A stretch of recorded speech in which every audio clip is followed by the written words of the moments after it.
¿Qué tal? Hoy vamos a meternos de lleno con el esófago. Y a ver, uno podría pensar que es solo un tubo que lleva la comida de un lado a otro, ¿no? Pero nada que ver. Es un órgano súper dinámico, súper complejo. Y cuando algo sale mal, bueno, ahí es donde empiezan algunos de los rompecabezas clínicos más interesantes de toda la gastroenterología. A ver, piensen en esto por un segundo. Algo tan automático, tan básico como tragar, que hacemos miles de veces al día sin siquiera darnos cuenta. ¿Qué pasa si de repente se convierte en un problema, en un desafío? Bueno, esa es la gran señal de alerta que nos dice, ojo, algo está pasando aquí adentro. Y ahí es donde empieza nuestra investigación. Bien, como en toda buena investigación, el primer paso es escuchar. Los síntomas que nos cuenta el paciente son nuestras pistas iniciales, son las migas de pan que nos van a guiar. Así que vamos a ponernos el sombrero de detective y a descifrar estas señales. Y aquí tenemos al protagonista, el síntoma estrella, la disfagia. Ojo, no es simplemente no puedo tragar, es más sutil.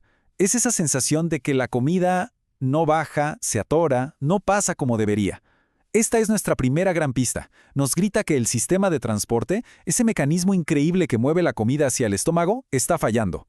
Entender bien qué tipo de disfagia es, eso es fundamental. Y aquí es donde la cosa se pone interesante, porque no toda la disfagia es igual. Hay que preguntar, ¿el problema es justo al empezar a tragar? ¿Esa sensación de que la comida se queda en la garganta?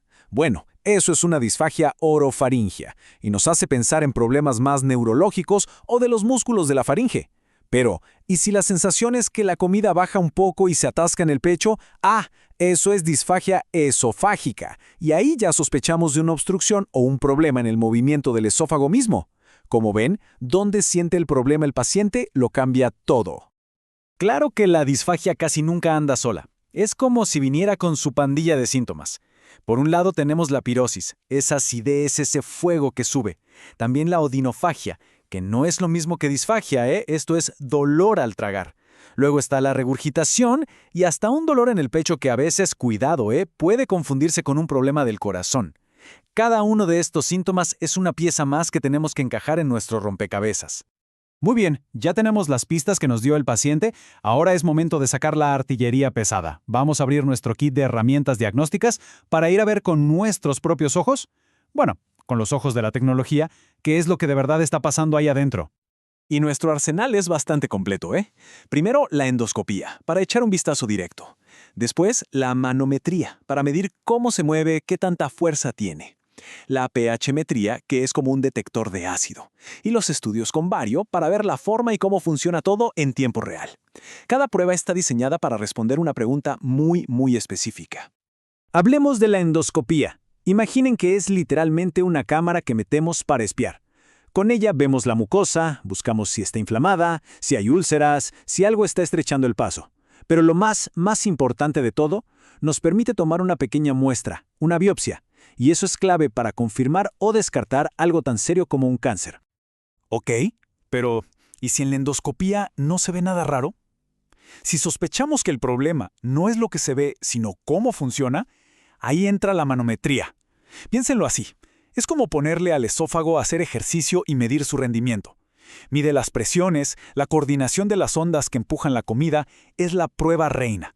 La única que nos puede decir con seguridad si estamos frente a un trastorno motor, como la famosa acalasia. Y claro, no podemos olvidarnos del rey de los síntomas, la acidez. Para él tenemos nuestro propio detector de mentiras.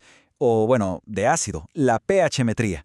Es un sensor chiquitito que se coloca y durante 24 horas va registrando todo.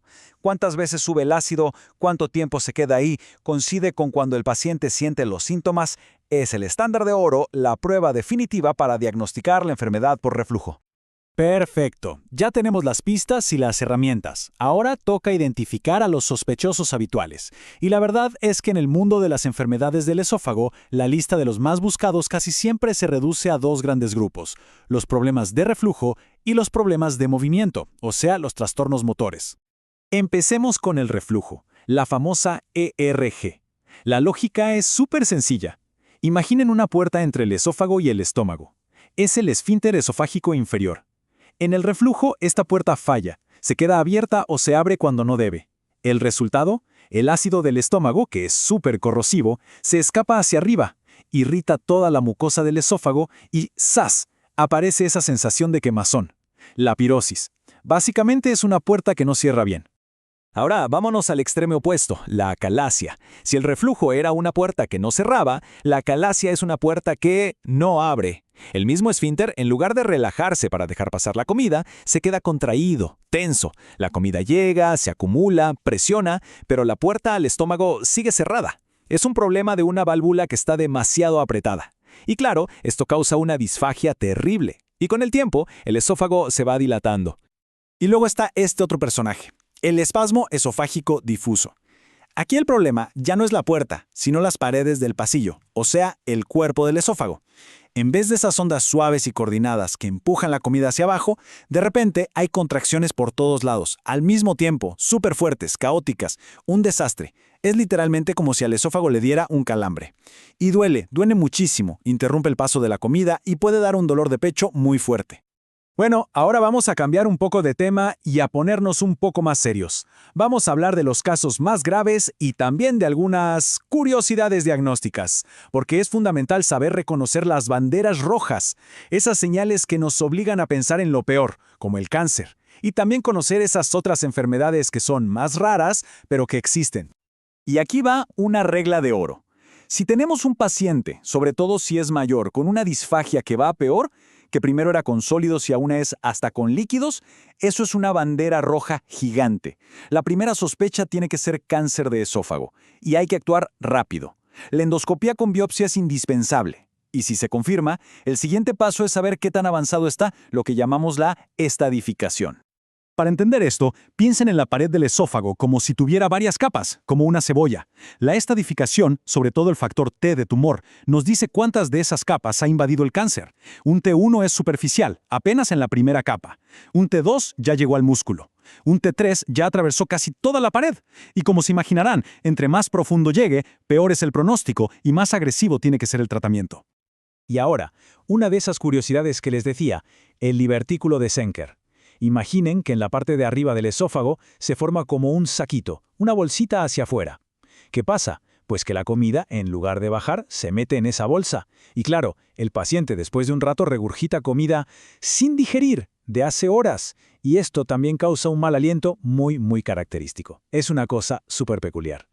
Para terminar con estas rarezas, hablemos de la esofagitis eosinofílica. Ojo con esta, porque cada vez se diagnostica más.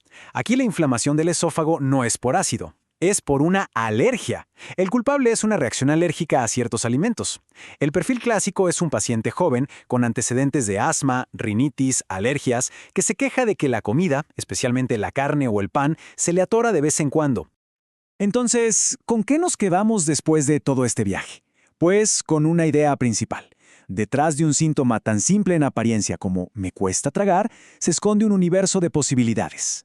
La disfagia no es el final del camino, es apenas la puerta de entrada a una investigación que puede terminar en algo tan manejable como el reflujo o en algo tan complejo como un trastorno motor o incluso un cáncer. Y les dejo con una última pregunta para que le den vueltas. Todos pensamos pirosis e inmediatamente decimos reflujo. Pero ¿y si no? ¿Podría un trastorno motor causar pirosis? ¿Podría haber otra causa de irritación que no sea el ácido? El verdadero arte en la clínica está en no quedarse con la primera respuesta, en siempre preguntarse ¿y qué más? Y créanme, el esófago es el lugar perfecto para poner eso en práctica.